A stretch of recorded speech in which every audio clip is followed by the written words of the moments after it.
Hello friends, வாங்க கடாயில் எண்ணெய் ஊற்றிருக்கேன். கத்திரிக்காய் கட் பண்ணி இதில் போட்டு நல்லா அந்த ஆயிலே நல்லா ஃப்ரை பண்ணிக்கோங்க.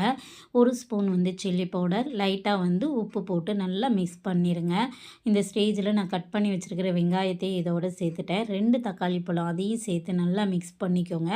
அப்போ தான் சுண்டல் காரக்குழம்பு கொஞ்சம் டேஸ்டியாகவும் இருக்கும். அந்த ஆயிலில் எடுக்கும்போது நல்லா இது வதங்கின உடனே தேவையான சுண்டலையும் இதோடு மிக்ஸ் பண்ணிக்கோங்க. நான் ஆல்ரெடி விசில் வச்சு எடுத்து வச்சுட்டேன்.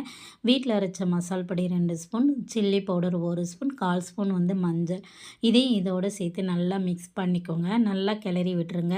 இந்த ஸ்டேஜில் எலுமிச்சம்பழ அளவு புளிக்கரைசலை கரைச்சி எடுத்து வச்சுருக்கேன். அதையும் இதோடு சேர்த்து மிக்ஸ் பண்ணி நல்லா கொதி வரட்டும். இதுக்கு தேவையான தேங்காவை எடுத்து வச்சுக்கோங்க.